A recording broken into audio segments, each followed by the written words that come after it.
As articuladas se formam a partir da convergência entre mulheres que lutam contra a violência institucional no estado do Rio de Janeiro. Nossa luta tem buscado enfrentar a violência institucional que está estruturada sobre o racismo, o sexismo e as opressões correlacionadas que historicamente culpabilizam as mulheres e impedem elas de acessar seus direitos. No contexto de regressão de direitos que a gente tem vivido, desde o golpe da Dilma, em 2016, passando pelo governo interino de Michel Temer e mais recentemente no governo de Jair Bolsonaro, a gente percebe, o aprofundamento do conservadorismo nessa sociedade e como essa pauta conservadora tem impedido o acesso ao direito a mulheres. Lembremos que, há 1000 dias, não sabemos quem mandou matar Marielle Franco. Há 6 anos da morte de Cláudia da Silva Ferreira, os policiais que a mataram ainda seguem impunes. Recentemente, o julgamento de Mari Ferrer culpabilizou a vítima e absolveu o agressor. Também em 2020, o racismo institucional ficou evidente no caso Miguel. No âmbito da política, a violência institucional também tem se manifestado das formas mais cruéis. Parlamentares do campo progressista, como Talíria Petroni, Renata Souza, Benedita da Silva e Isa Pena, têm sofrido cotidianamente a violência institucional no seu trabalho dentro do parlamento. Estes exemplos mostram como a violência institucional contra as mulheres tem crescido no Brasil e, apesar disso, continua sendo ignorada e pouco combatida pelas institucionalidades que têm competência para tal. Mas você deve estar aí se perguntando: o que é violência institucional? Como ela se manifesta? Será que você já viveu uma situação dessa e não sabe? Bem, para responder essas e outras questões, as articuladas do Rio de Janeiro convidaram mulheres que lutam contra a violência institucional desde seus territórios, no cotidiano do seu trabalho e na militância política. A institucionalização desses processos de opressão, do patriarcado, do sexismo, do processo eurocêntrico que funda, que opera pela fundação de raças distintas, de raças que estão atreladas em lugares de dominação, e ele se dá num campo subjetivo, que é a institucionalização dessas marcas racializadas. Acho que é importante demarcar que a violência institucional ela se realiza pela ação, pela omissão e pela conivência das estruturas estatais, de agentes estatais, de reproduzir práticas de desigualdade em relação a esses corpos codificados. É fundamental mapear quais são as violências, quais são as estruturas que estão organizadas para dar resposta à sistemática das diferentes formas de violência que as mulheres sofrem, quais são as políticas, quais são os equipamentos que estão estruturados para dar resposta para isso, porque qualquer problema social, ele só se torna alvo de política social, ele só se torna alvo de planejamento a partir do momento que ele é mapeado. A gente pode resumir esse mapeamento como um esforço, de encontros formativos, um esforço de uma militância, já histórica de mulheres periféricas e também de um acúmulo de um conjunto de organizações que já atuam no campo de direitos humanos e da própria universidade. Então a gente entende, que esse mapeamento tem uma potência muito grande nesse sentido, porque ele é capaz de apontar caminhos, não necessariamente de determinar caminhos. O mapeamento ele foi construído a muitas mãos diversas, de diferentes cores, e para tornar esse mapeamento e esses fluxos vivos, e realmente úteis para as mulheres que sofrem a violência institucional no Brasil, especialmente no estado do Rio de Janeiro. A violência institucional se manifesta de diversas formas. Uma delas é a violência doméstica sofrida por mulheres.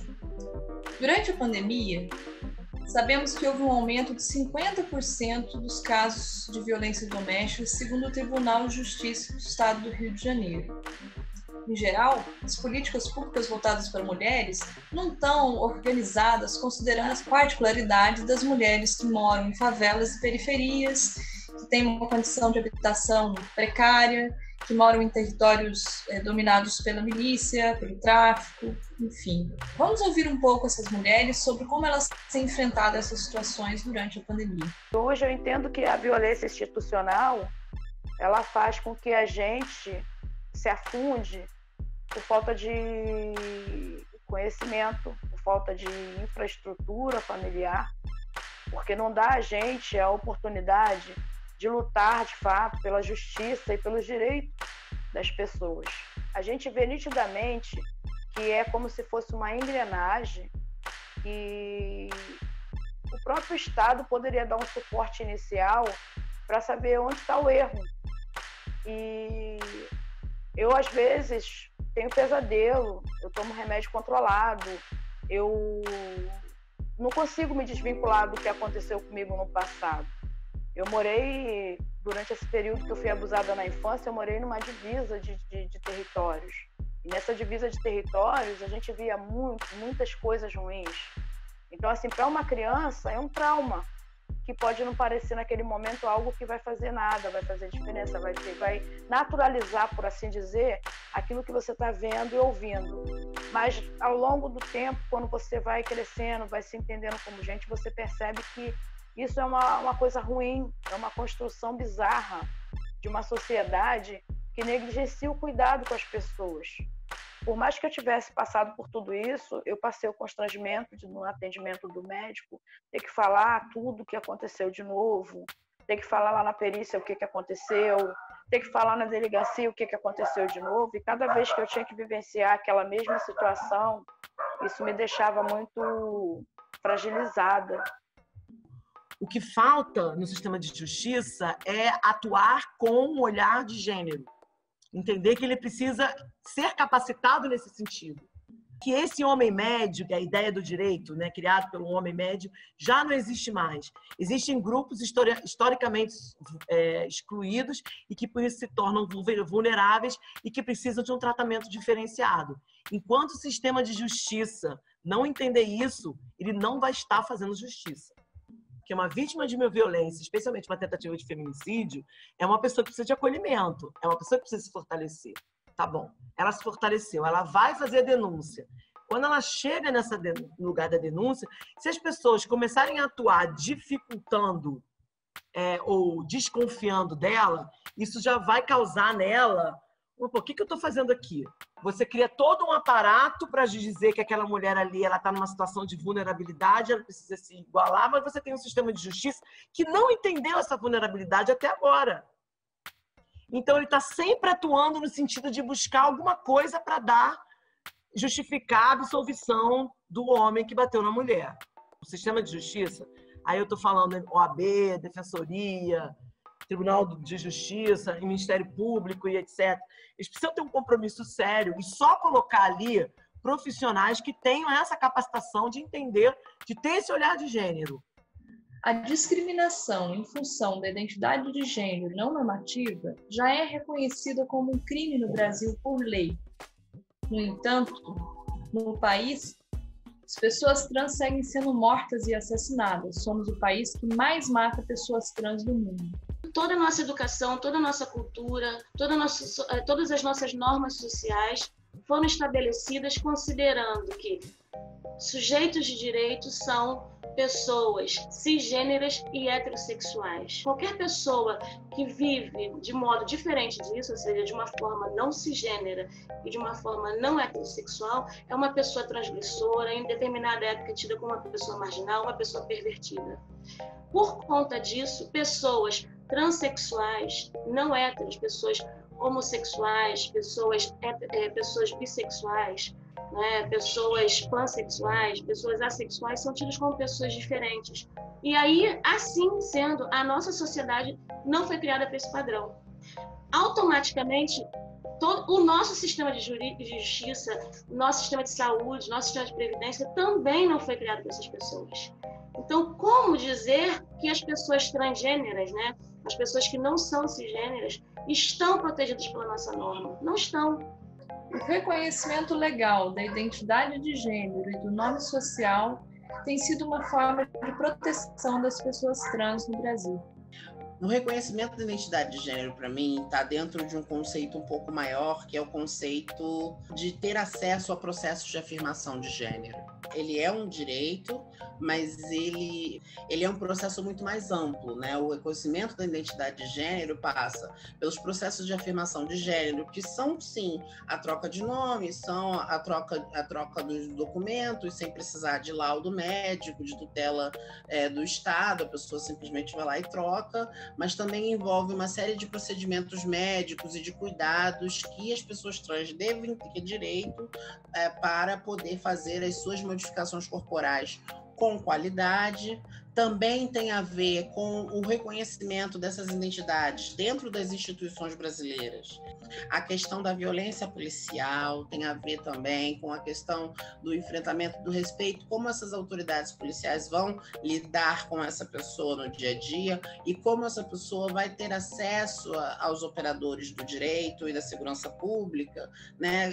Quando ela chega lá, para ela não ser revitimizada, né? Muitas vezes mulheres trans, homens trans, pessoas não binárias chegam à delegacia para reportar um caso de LGBTfobia, né? De um crime de LGBTfobia, de homotransfobia, conforme está na lei, e ela às vezes é revitimizada, ela pode apanhar, às vezes, desses policiais, ou às vezes eles se recusarem a colocar nos autos, né? No boletim de ocorrência, a motivação do crime, reportar esse crime de maneira diferente, em vez de reportar como LGBTfobia, reportar como injúria comum, reportar de uma outra maneira, ou seja, apagar os dados dessa pessoa, apagar o objetivo, o objeto pelo qual essa pessoa foi ali, e essa pessoa está sendo revitimizada, porque ela está procurando a busca pelos seus direitos e não está conseguindo.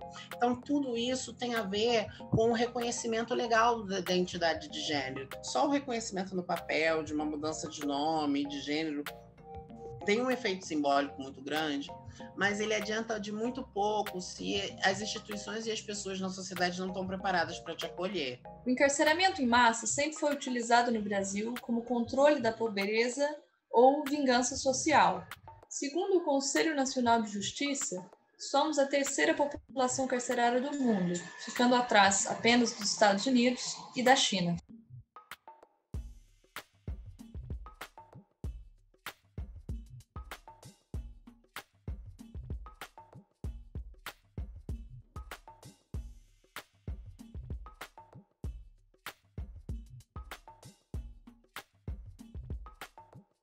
A gente vive uma realidade com um presidente que defende a tortura, que defende o encarceramento, que defende o machismo, né? Que diz que o lugar de mulher não é na política, que o lugar de mulher é determinado pelo homem. E esses retrocessos que a gente vem vivendo nos últimos 2 anos têm afetado diretamente a população da favela e todos os jovens, né? E é nesse estado que a gente vive hoje. E o reflexo disso, o que seria? O reflexo de tudo isso que a gente vive hoje? Aumento do encarceramento e aumento do genocídio. Para a sociedade, é muito cômodo ter esse tipo de situação. Para a sociedade, ter o meu filho dentro do sistema é muito cômodo. Mas como é que a gente vai ressocializar um ser que nunca foi socializado? Que políticas públicas são voltadas para a favela? Poder bélico, caveirão aéreo, caveirão terrestre, as escolas estão sucateadas, a saúde não funciona, os UPAs estão sucateados, as clínicas da família estão sendo fechadas. E quando meu filho vem para a rua com uma tornozeleira, inocência minha, né? Meu filho virou um alvo da polícia. Toda vez que tinha operação dentro da favela de Manguinhos, era na cabeça do meu filho que a polícia botava o fuzil. Porque a tornozeleira estava ali, dizendo para ele que meu filho era um criminoso, que meu filho era um marginal. Então, esse Estado que diz para você que você ganhou um benefício por bom comportamento para ir para a rua, para ir para dentro da sua casa, para ficar privado dentro da sua residência, no seu território, é o mesmo Estado que aponta o fuzil para a sua cabeça, dizendo que ele está ali e que ele pode decidir se ele vai te matar ou voltar a te encarcerar. É importante chamar a atenção que o punitivismo e a militarização, né, esse processo que entende o outro, né, como criminoso, ou a punição pela privação de liberdade e relacionado ao sistema de justiça criminal como mais importante para solucionar os conflitos sociais, ela diz respeito a um ataque direto às mulheres, tanto quando seus familiares são encarcerados, quando elas próprias são encarceradas, né? Durante o governo Bolsonaro, essa situação se aprofunda. E por que se aprofunda? Ela já existia, ela é parte da história da fundação do Estado brasileiro. Ela se aprofunda e ela passa a ser mais exposta, mais explícita. Não existe mais constrangimentos de falas racistas e misóginas, o que coloca as mulheres diretamente nesse alvo da violência institucional. Quando essas mulheres estão encarceradas, essa violência se torna muito mais dura.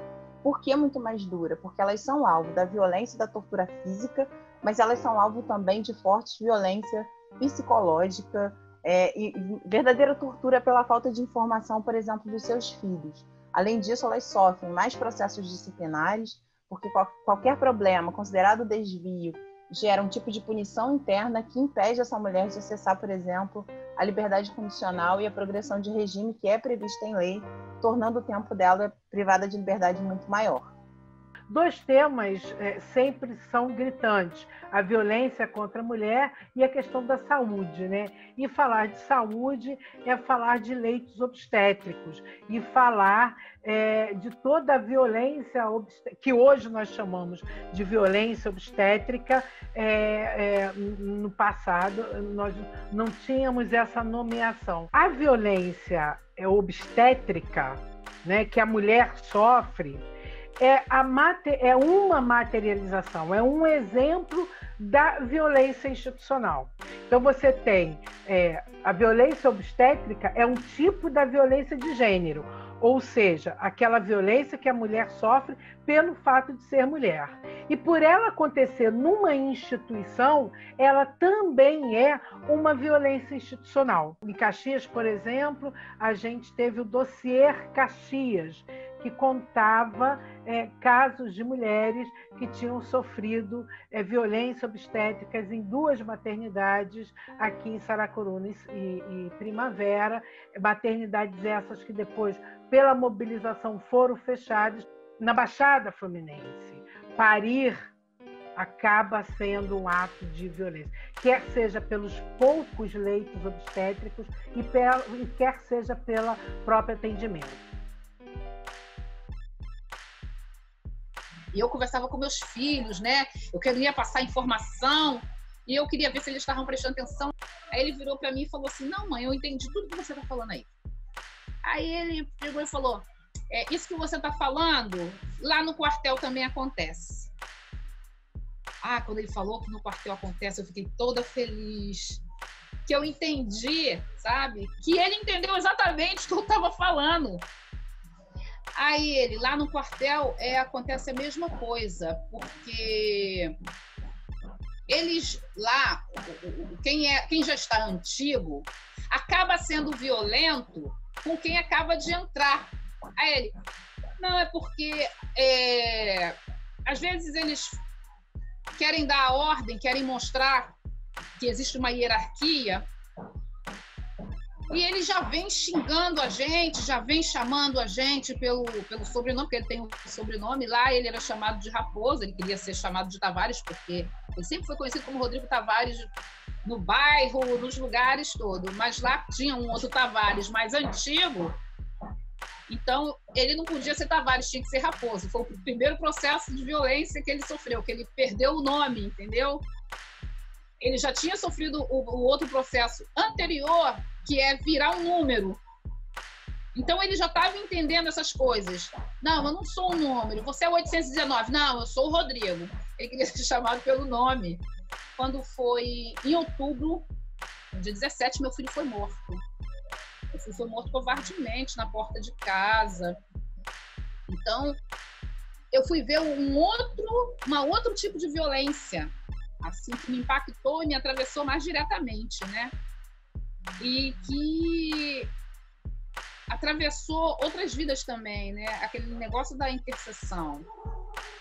Quando as pessoas, quando a gente vai conhecer as pessoas, a gente vai ver quem é afetado diretamente e existe aqueles que são afetados indiretamente, né? A gente chama de violência, são as vítimas ocultas. É uma dor que você vai carregar para sempre. E o processo continua sendo violento no momento que você vê seu filho morto, no momento que você vai para poder para a delegacia para poder fazer o boletim, né, de ocorrência. Você perdeu um filho, você perdeu parte de você. Mas por mais dolorida que eu estava, eu consegui perceber as perguntas maliciosas, sabe? Como eles eram violentos para transformar a vítima em culpado. Na verdade, eles já têm uma ideia prévia de que uma pessoa preta é um suspeito. É um suspeito.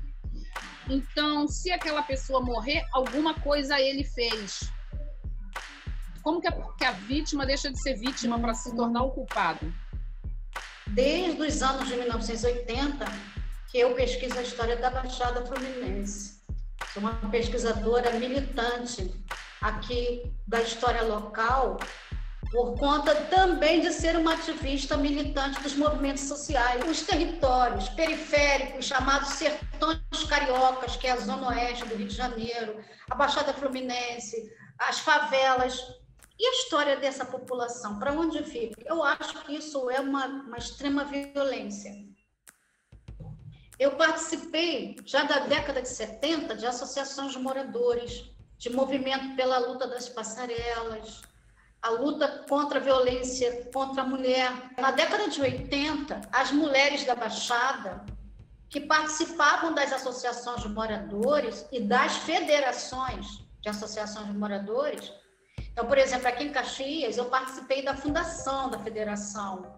Começou em 1979 e nós conseguimos legalizar e oficializar a federação em 1983. Mas em Nova Iguaçu tinha um MAB. Em São João de Meriti tinha a ABM. E essas federações uniam as associações de moradores em lutas, importante, inclusive, das mulheres. Então, nós fizemos um encontro em Nova Iguaçu com mais de 3 mil mulheres da Baixada Fluminense para discutir as questões das mulheres, o Fala Mulher. A gente também vai ver a participação das mulheres na luta dos movimentos de moradia aqui. Então, assim, várias ocupações que as mulheres tiveram um papel muito importante. A Dona Hilda Lissa, da Justiceira do Capivari, a Josefa, do Movimento Camponês, a Mãe de Santo, a parteira Dona Odete, lá do Olavo Bilac. Começamos a trazer essas mulheres populares, invisíveis, que lutaram, que atuaram, que se movimentaram e que movimentaram a cidade. É uma forma de garantir visibilidade para essas lutas, né, tão importantes na conquista de direitos. Para o povo da Baixada, das periferias, das favelas, conseguir alguma reivindicação, tem que lutar muito. Então é uma luta muito árdua, é uma luta muito grande, mas é uma luta de todos e todas. Essa é a diferença, porque essas pessoas que não, para a qual a nossa legislação, a nossa sociedade, né, não foi pensada, também é uma sociedade, é a sociedade delas, né? Depois que meu filho saiu, muita gente, amigos meus, que não são da luta, né, viraram para mim e falaram assim: aproveita que teu filho está na rua e sai da favela, vai para outro lugar. Você pode, você consegue, você é inteligente, você é trabalhadeira, batalhadeira, você consegue fazer isso. Tira teu filho daí. Mas como que eu vou conseguir viver em paz sabendo que outros jovens, amigos do meu filho, que cresceram junto com meu filho, estão vivendo a mesma violência que meu filho vive? E eu não posso fazer nada. E sair desse lugar que eu estou hoje é dizer para o Estado que ele venceu, que ele tem razão, que eu vou me retirar porque ele ganhou. Se eu sair daqui, o Estado ganhou. E eu não posso aceitar que o Estado determine o que eu tenho que fazer da minha vida, já que ele decide todo dia se meu filho vive ou se meu filho morre. Eu tinha que ser a voz do meu filho. A gente acaba sendo repetitiva quando fala isso, porque muita mãe fala a mesma coisa, mas é a verdade.